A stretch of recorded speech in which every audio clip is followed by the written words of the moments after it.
it,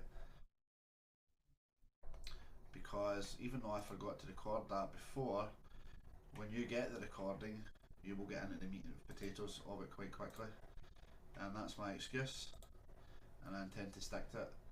So I'm just going to get a program open here, and I'm going to display this to you visually, and then you'll have this to revise with. And right now I'm just stalling because the program's taking too long to load up, but we're now in and we're now ready to rock. So screen sharing time, here we go. So those first octave shapes, let's use a G. We had G to G to G, the 2 frets, the 2 by 2, the 2 by 3. Then we explored the F chord, and we said contained within that chord are 2 Fs. Now you could also connect that up and think, well, there's an F, there's an F, there's an F. And again, those appear in this bar chord or this bar chord. Right? We've been playing these octaves all along. Some of you are like, yawn, but again, this is something that we should all be not just aware of or not have an understanding of, but an active usage of, because it is the way the fretboard is laid out. As I said, I like to call this the fretboard matrix. So this is the F octave shape, so called because it appears inside the chord. This next one we will call the C octave shape, so called because it appears within the chord. Now if you look at the F octave shape and you look at the C octave shape, they're the same shape on different string sets. So taking our little G for a walk, G, G, G, instead of, or when I run out of strings to go, I can jump down here. Okay, so that's the move. I used the C octave shape to jump down here. Then I can use this octave shape, and on this diagram, which I think is a vast oversight of the Neck Diagrams company, shame on you, we could go further again, and it's unfortunate that we can't, but you can imagine that the next move is the 2 strings 3 frets, because it starts on the G string. And so maybe I'll illustrate this on a fretboard that I can actually squeeze it all in on. Here's all of my E's, right? E to E. You might remember this E is the one that appears in E minor or E major. This E here, this E here, and then we have this E here, the 5th fret, and then we do a little C octave jump, and then we can go again, and then we can go again. And now we can see there's a very definite pattern to where these notes are. And guess what happens here? You're up an octave, you just start again. I call this the big guitar, and above the 12th fret I call it the wee guitar. The dot arrangement is the same. There's a very definite pattern to this stuff. So I go bang, bang, bang, and I jump to here, bang. And now I have all of the E's on the fretboard, or all of the G's on the fretboard, or whatever it is that you're looking for, following the exact same consistent pattern. We will continue our expose of the G, right? 3rd fret, the low E string. Martin says, are you able to up the volume, please, of my voice or the guitar or both?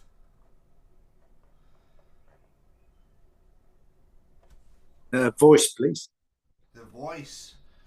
Right, okay, I don't know how I'm going to be able to do that. Is this any better?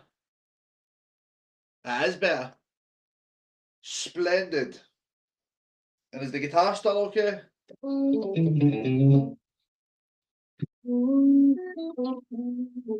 It could be better, says Martin. Martin says this is not rock and roll enough. Okay. That better for you, Martin? Cool. So let's continue with all of our G's. The G on the 3rd fret, the low E string. Moving up an octave takes you to the D on the 5th. One more octave, the 8 on the second string. Oh wow. Matt, thank you so much. What is happening? There are goblins in the system. One works, then it doesn't work. Okay, so the original volume sound is back on. Thank you to my assistant Matt there. G, moving up to the next G, moving up to the next G, using our little C octave shape to get down to the 10th fret of the A string. Then we can move up to the 12th fret of the G string, and finally the 15th fret of the high E string. You should know this pattern inside out using only your index finger. Why only using the index finger? Because by using only the index finger, I tap exclusively into my visual awareness of the fretboard. I'm not relying on a fingering, I'm using just my eyes and just my finger. It's super important. But there's another reason why, which is practical, and once you guys have all made sure you're crystal clear with this, we'll try it together. So let's just do one last run of octaves. 3rd fret, low E. You move up 2 strings, 2 frets. Then you move up 2 strings, 3 frets. Then you jump down onto the 10th fret of the the A, up onto the G at the 12, high E at the 15. Before we move on, can anybody in the chat tell me why the shape changes? I see some fingers are flying. Get those fingers on those buzzers. If anybody remembers the programme Shooting Stars in the UK, so I really want to see those fingers. So, okay, so yeah, Manuel's right on the money. It's the B string, as is Matt. The B string causes us to be, our shapes to look different. The reason, let's put this to the chat. And God was having a laugh. He has a great sense of humour, John, doesn't he? It's debatable, but yeah. Okay, the B string, but why? What is it about the tuning of the B string? Can anybody elaborate on that? Like, what is there about the tuning of the B string that makes life a little bit more confusing than it ought to be on a guitar? And then there will be a third question, and after that there will be a huge prize giveaway. Cash. It's I've got a bag of shillings somewhere if anybody wants them. It is tuned different, Matt. That's good. But in what way is it tuned different? So let me throw out a little clue. Like the distance, right? So the guitar's tuned. Oh, so we're getting there. We're getting there. It's not a fifth, but you know, E to A is a fourth. Semitone off where it should be. In the opposite direction, but right. So it's a third. And you can figure this out, right? If I'm on the E string, E, F, G, A. A is a fourth. If I'm on the A string, A, B, C, D. D is a fourth. If I'm on the D string, D, E, F, G. G is a fourth. If I'm on the G string, G, A, B. B is only a third away. And from the B string, B, C, D, E is a fourth again. Now, I did say there's one last question which will be rewarded with a huge cash prize if you've answered all the questions correctly so far. And that is why, or what do we gain from this? Why have we just put up with this regime of unsymmetrical guitar tunings? Like, what does it facilitate that another tuning such as all fourths or something might not? Now to think about this, think about, not everybody plays solos, or we have 4 fingers to fret with, sure. What is it that we're fretting most commonly with? That, you know, even the guy who only knows one song, he plays guitar this way as well. Doesn't think about where the tuning's at. It's open chords. That's right, John. Absolutely correct. It's for open chord playing. At some point we discovered that we could have these easy to play.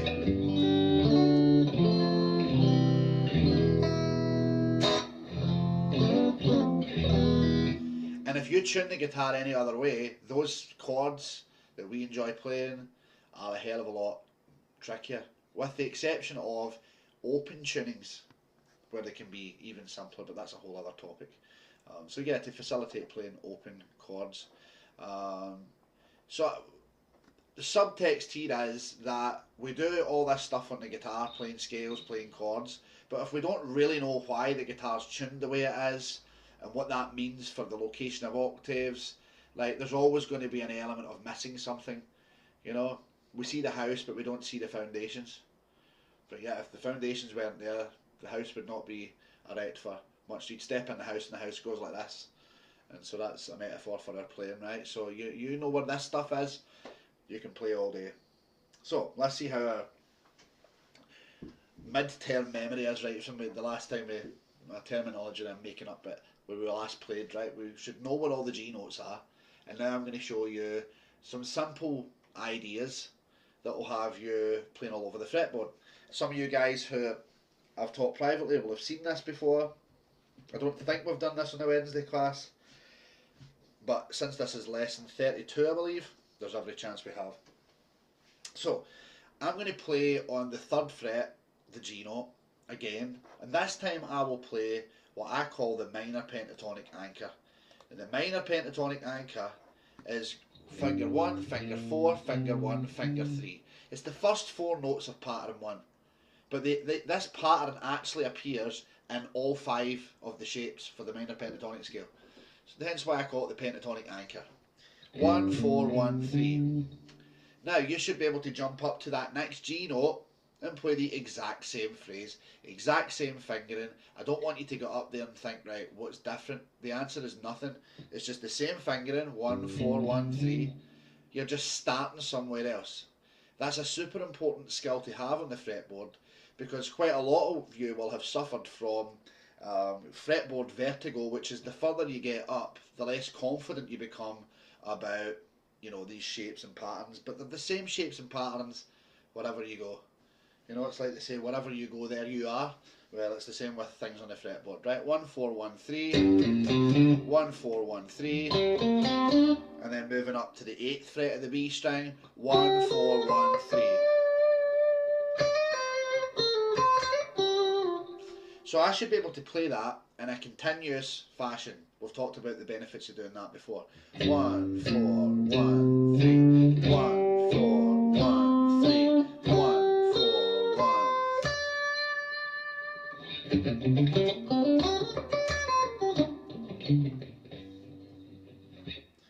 So I'm playing 4 notes out of a possible 5. It's basically almost the whole pentatonic scale, and yet I'm moving up the fretboard.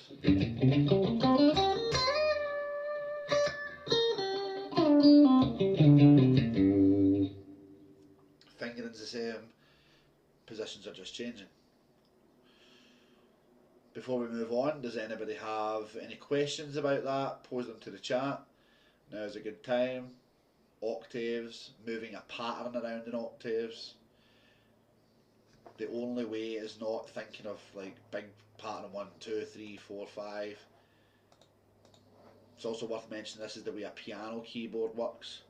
If anybody spent any time at the piano, you learn how to play one thing, you can play it in all of the octaves straight away, because they all look and feel exactly the same. 2 black keys, 3 black keys, 2 black keys, 3 black keys.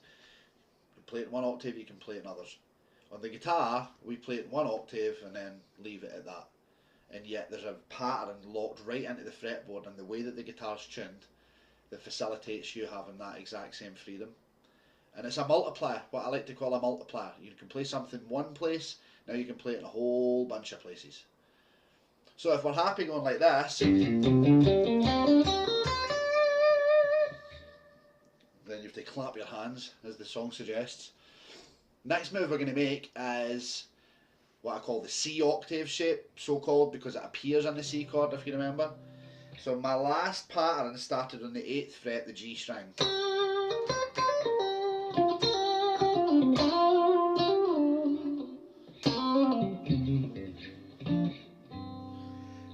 I'm now going to jump down from the 8th fret on the B string to the 10th fret, the A string. I'll play the exact same pattern. I don't have to think about where I'm on the fretboard, how comfortable am I at the 10th fret, while I'm normally more positioned in the 1st to the 5th fret. Like, just knock that out of your head and think, okay, play the exact same fingering, 1, 4, 1, 3, and the new location. So here's the moves we've got so far.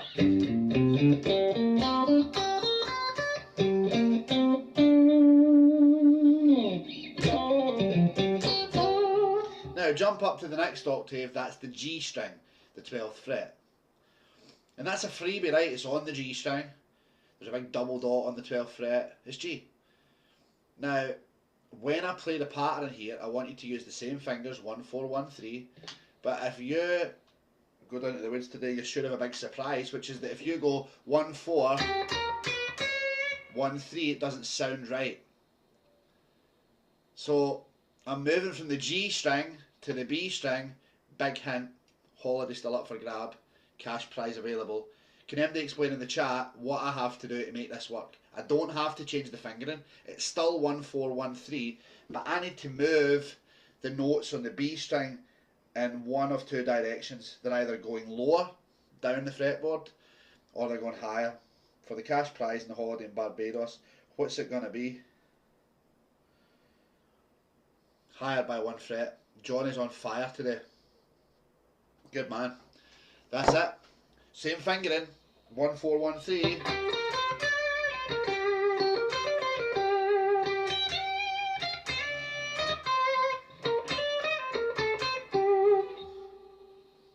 Now when we jump up to the high E string for the final octave, it's the final octave, right? You're going to go 15th fret to 18th fret, then you run out of frets. But if you're bold and ambitious, you can find them by moving up another 2 whole tones.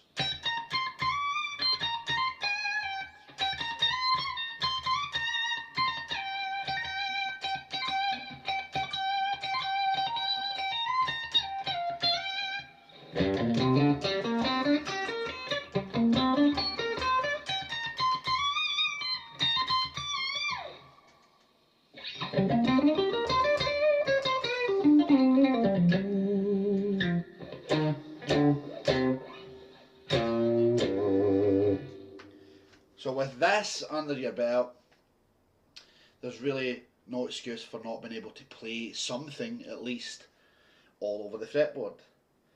Now, us guitar players like to get hung up on, but what do you call it? What's its name?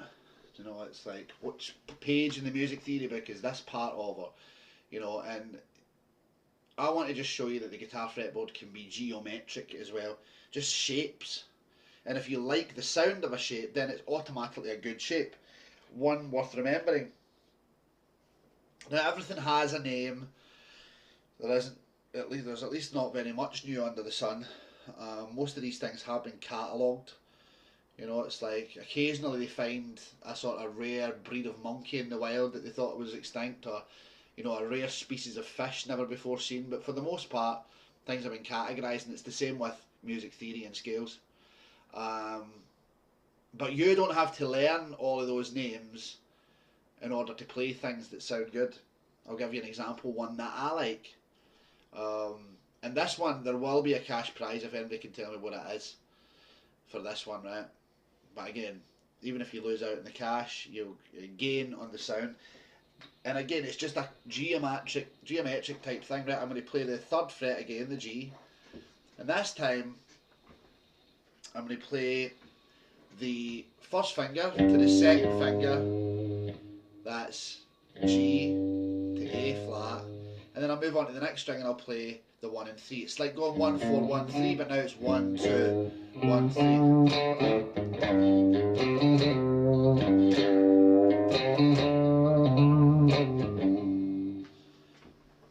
So my optimism for the cash prize here is not existent, but if somebody does actually know what to call this, you know, an IOU at the very least will be in the post. I'm going 1, 2, 1, 3.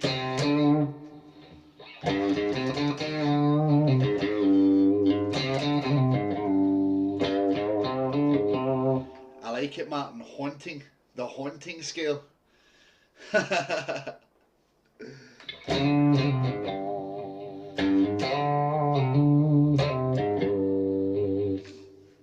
minor something.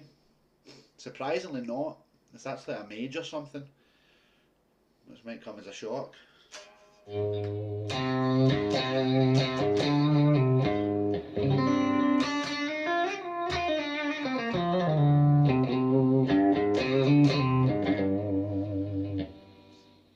It's not Phrygian. I mean, you're actually onto something here, Steve. It could be part of a Phrygian scale, but it's not in this capacity. You would have to have.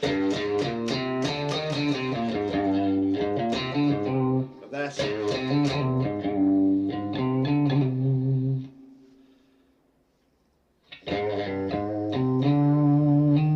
Oh, it's not D major, John. You're a money-hungry, holiday-seeking lot today, but sadly I'm giving so far nothing away. Augmented. It's not augmented. It's not Locrian. Again, you could add, it's not. It would be more inclined to be Phrygian than it would be to be Locrian. But I have to have other notes present in order to give it that name. But you can give it a title based on only the information that's there, which is something that you might be interested in going forward with music theory. And it is Western, Martin, but it does sound very Eastern. So I'll give you that. It's a cool sound, right?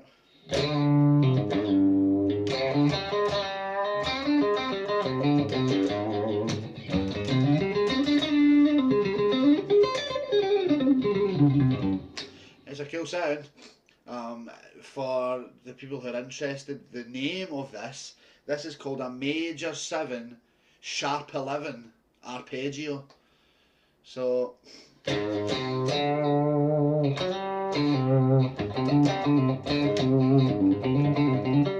it goes with this chord, which is called a Major 7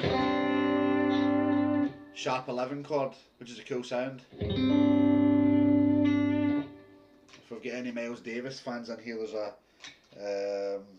track called Blue and Green, which starts with this chord.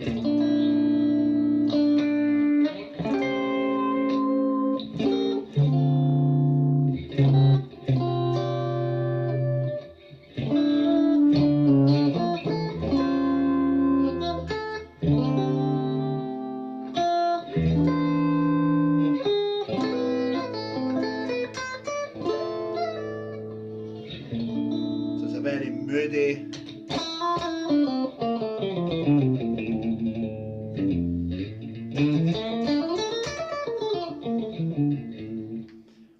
When I first learned this, I believe somebody called it, there's a famous guitar player, Jason Becker. Has anybody heard of Jason Becker or know his story? So this is quite a fascinating one. I'm going to put his name into the chat. This will blow your mind. It might even put a tear in your eye.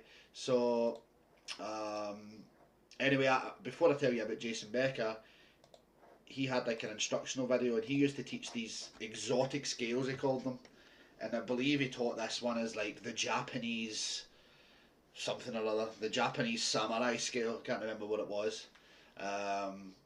And when I got older, I realised that he didn't really know what it was called, and he'd just given it the name that. But like, I could see some samurai action happening. You know, happening with this. So anyway, the Jason Becker story. So Jason Becker was an insanely talented guitar player who originally played in a band called Cacophony, who were as bad as the name would suggest. They had a terrible singer, and they had, I'm trying to remember, I think one of their songs was called Dirt Island or something, so don't rush out and buy all the copies, I already own them. But anyway, they had some instrumental tracks that were like nothing before or since, and it was him and his friend Marty Friedman, who Marty Friedman went on to become the lead guitar player in the band Megadeth. And so Marty Friedman's more well known now, but Jason Becker then actually got the gig with David Lee Roth from Van Halen, legend and hero. So, and he did one album, A Little Ain't Enough, and then during the recording of the album, Jason Becker started to experience numbness in his hands, or basically lack of strength, weakness, and then he struggled with walking. And so, long story short, he ended up being diagnosed with ALS, sometimes called Lou Gehrig's disease. I think it's called amyotrophic lateral sclerosis, I think it stands for. And he ends up in a wheelchair, and they give him 6 months to live. Now, this was 1991, and he's still alive. And he's not moved in all those years. But the really, really amazing part, apart from his determination, heart, well, is his dad helped him to create, using only eye movements, which is the only part of his body that he can move, a system where he could speak to him. You know, he moves his eyes about, and that represents letters in an alphabet, etc. And so he can speak through his dad. And he's also got a computer now that can interpret these movements. You know, a lot of things have been invented. He then adapted that to work with a music notation program, and he recorded an album, or he scored an album in 1995 called Perspectives, which is mind blowing. And he literally recorded this album one note at a time over a number of years. And it's not like, wow, that's amazing that he made that music using one note. It's like proper, you know, Bach level complexity, orchestral music, and a lot of his friends, famous guitar players, played on the album. So that's the Jason Becker story. Check out Perspectives album. There's some really amazing stuff on it. And again, the story's just incredible. That, you know. So the next time you stub your toe on the edge of your bed, or stand on a plug, remember Jason Becker in his wheelchair, and he's recording badass orchestral music with soaring guitar solos from his wheelchair. So anyway, let's see if we can take this little pattern for a walk, right? We'll call this the Jason Becker scale for today, since we're just making stuff up about scale names, right? And it goes 1, 2, 1, 3. Then you start on the octave. Then you start on the octave. And you jump down 10th fret of the A string. And when you do it start on the G string, the second two notes have to move up a fret.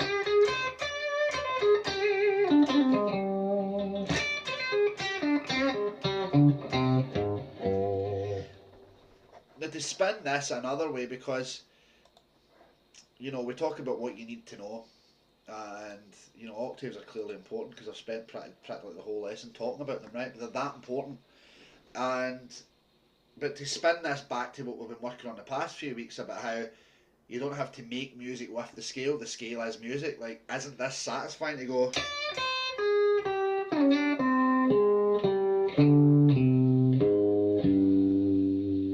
Like, you don't need to do something fancy with that for it to sound good. But the same's true of the pentatonic scale.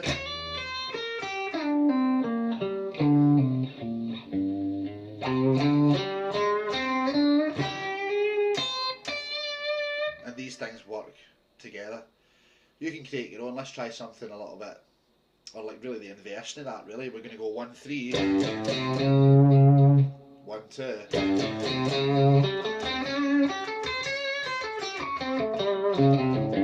Kind of strange, right?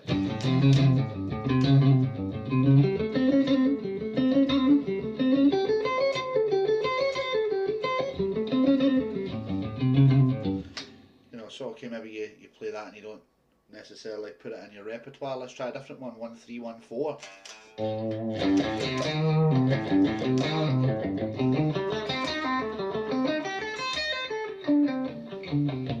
So explore shapes and moving them around in octaves, right? Make sure that you're super comfortable with that. So what do you need to know? Going back to the original question, the idea behind this lesson today is you need to know the layout of the fretboard, and you need to be able to identify in chords where the root note is. Now, for some chord shapes, 6th and 5th string bar chords, you probably don't think too much about it. But what about chords that have their root notes on other strings? We talked about the F chord today. You know, if you play it like that, the root note's on the 4th string. Are you comfortable finding a B using that shape? Perhaps a C sharp. The chords that you know, you need to know how to play at least some kind of scale that runs through them. For those of you that But in the pentatonic mastery course, we really dug deep onto that. We've touched on parts of this as well. Like the pentatonic scale, you can find one to play through any of these chord shapes. If I take a G,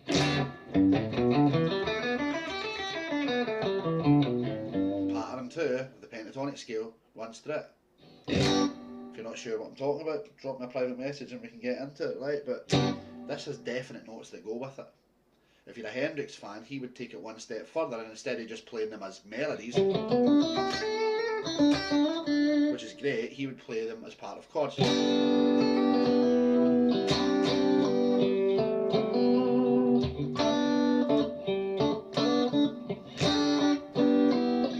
even slightly.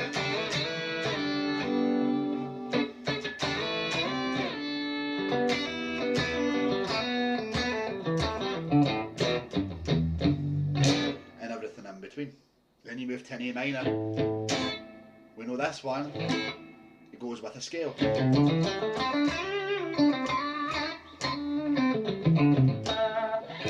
if you're Hendrix, you take it one step further and just play chords as well.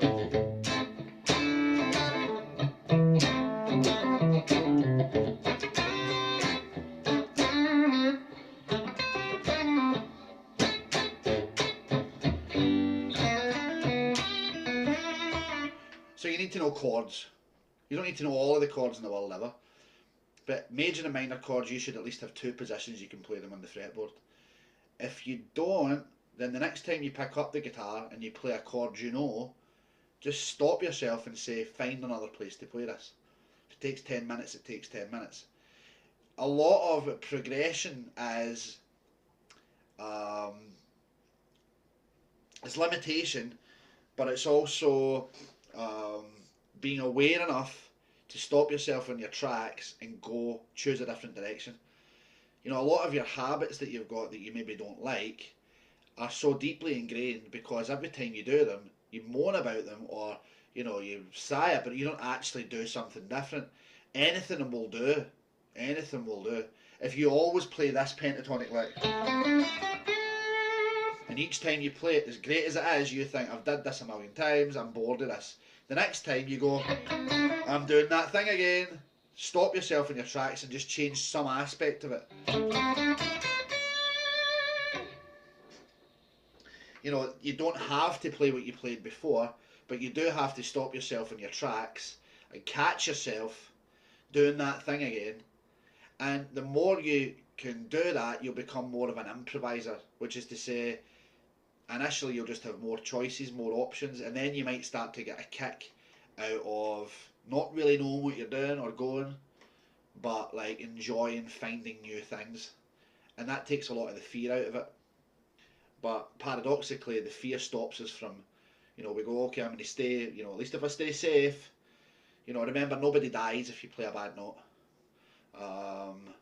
So, you know, Jimi Hendrix just rolls a little in his grave, but that's about it. You know, and certainly, again, just cheap plug, you know, on the 17th of May, I'm going to be doing another workshop, just because the last one seemed to go so well, people enjoyed it, and this one's called Phrasing Unlimited, and in this particular course, that's basically the genesis of what we're talking about.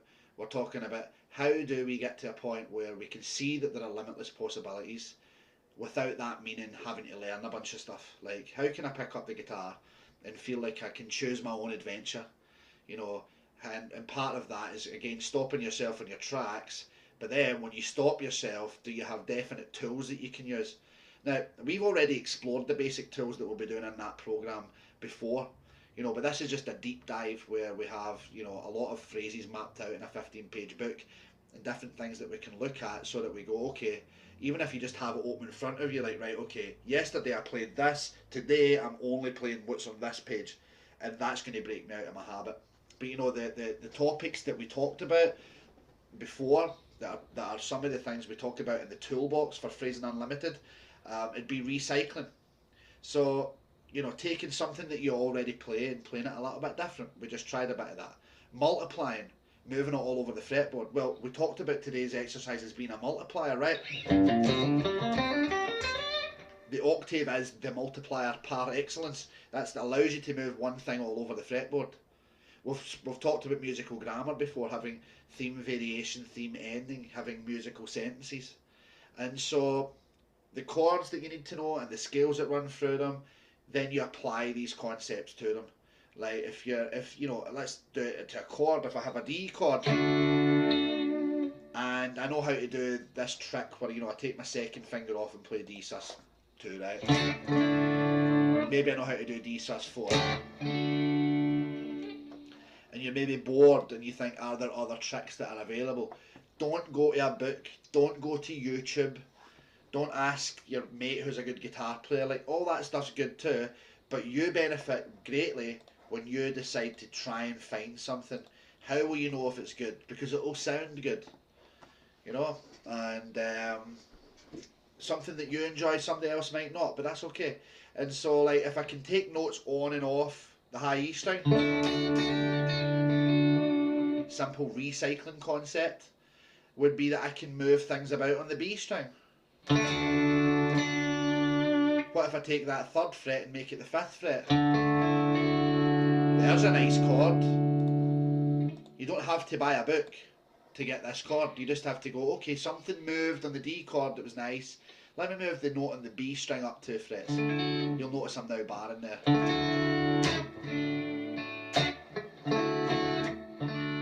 Combine.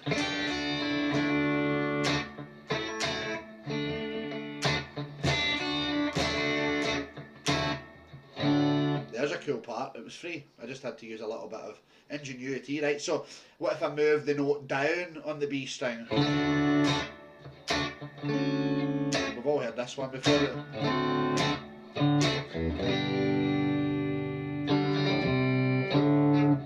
think it's called Kiss Me by Sixpenny None the Richer or some strange band name. I don't think that's the exact band name, but it's not far off. Moving notes about on the G string, take it off. Alternate the G string. What if I move?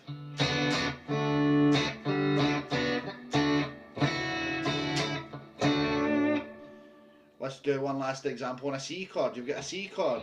You've taken the 1st finger off and put it back on before. I'm sure all of you are in that club. Or you've taken the 2nd finger off and put it back on. Well, there's 2 points of departure for phrasing unlimited, right? And this concept, like, what if you take the 1st finger, you move it up to the pinky, the 3rd fret. If you can change a note in the B string, you can change other notes. If you can put the pinky on the B string, you can put it in the high E. What does that sound like with the 1st finger off? The answer is good. Take the 2nd finger off. If you can do that, you can put your pinky on underneath. Let's take a simple chord progression now. D and C. Joe Bloggs, he's playing.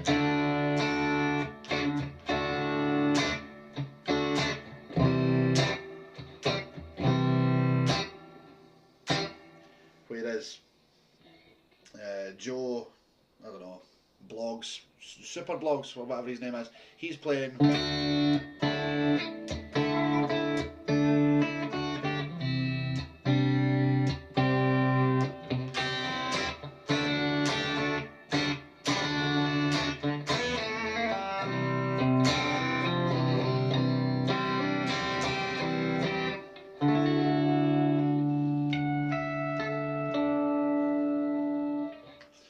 So there really are unlimited possibilities, but it's more of a state of mind, it's more of a will to be creative. You know, this idea of like, am I creative enough? Like, it's not a question of whether you have more creativity, it's like how many options do you have?